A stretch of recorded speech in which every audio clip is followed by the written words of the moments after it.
is Jessica Poirier-Chang and I'm a costume designer for The Tale of the Gifted Prince.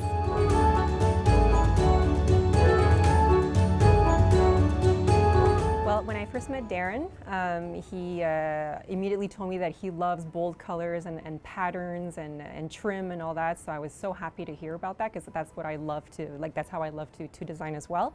And obviously the Chinese aesthetic, there's so much of that. A lot, it's very vibrant, like vibrant colors and patterns and all that. So I guess my main inspirations, because it is a fantasy world, I did a deep dive into like the Tang Dynasty, the Ming Dynasty, the Han Dynasty. I sort of like hopped here and there just to get a sense of like, you know, antique China a little bit, like what the garments looked like. And then from there I deconstructed and kind of made my own version of all that. That's what actually, it's how I love to design. Like I'll do a really thorough research of the time period, but then at one point I just close the books and then I just do an abstracted version of it.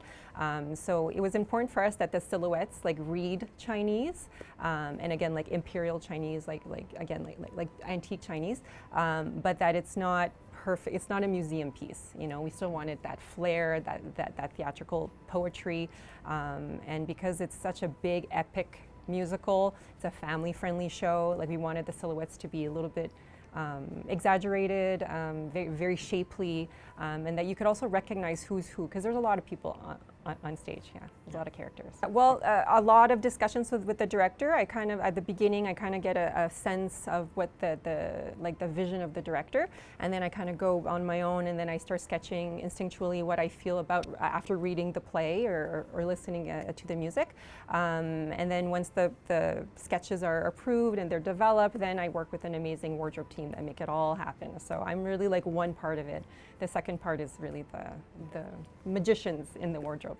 Yeah, it's colossal, and I must say this is why I really wanted to shout out the wardrobe team here at Theatre Calgary. They are one of the best wardrobe teams I've ever worked with. There are many players at hand, but basically the head of wardrobe and I will sit down and talk about every single look, and then there's a lot of sourcing, a lot of fabric shopping, and then the cutters will come up with like the patterns, and then you know it's a very hands-on collaborative process. This is where I feel very spoiled and very lucky because I find our I'd say 3/4 is all built from scratch, which is kind of rare nowadays. So it's such a luxury for a designer because I can really choose the fabric that I want without worrying about the budget too much. However, we have sourced things from the thrift shops, and even some stuff from the stock here. So I've kind of cut and pasted stuff, especially for the villagers. It's literally been a cut and paste of like different garments that I kind of put together. But for the most part, it's all made from scratch, so it's quite impressive. Well, the perfect example is the armor, because we have the general and his soldiers, or the guards, that are wearing full-on armor and helmets. And this is where this is my favorite part about being a costume designer, is the collaborative aspect to my profession. They did a research on cosplay costumes, and so for the armor, because obviously I thought we were going to buy pieces online and then kind of, you know, pimp them up a little bit, but it's very heavy and it's very expensive too. So they found this amazing type of foam that can be heated and molded, and it's all done by hand. And then it's put into the hands of amazing patina, like textile artists that will dye it and paint it to look like real metal, and it weighs nothing. So it's super flexible.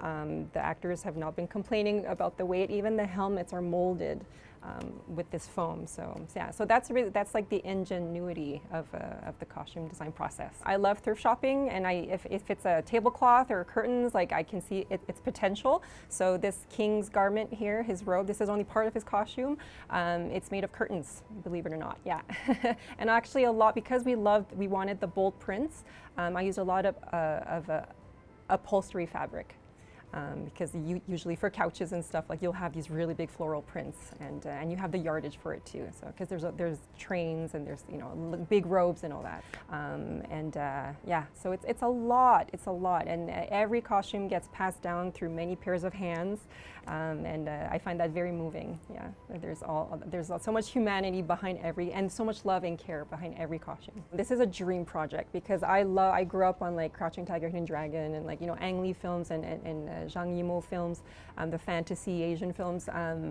I love that kind of world and that kind of aesthetic. So having the chance to do this on like live stage is really a dream. And of course, because I'm half Chinese, I feel very deeply connected to it. And everything's very familiar. Like already when Darren just spoke about the colors and the patterns, I was like, yes, I know exactly what you're talking about. You know, like when you go to Chinatown and there's all these shops full of trinkets. Like that's where I grew up, you know. So I'm like, yes. So we have a lot of trinkets, a lot of like embellishments that are like that. And so yeah, so that language is very familiar. And yeah, I feel very privileged and honored to be part of this.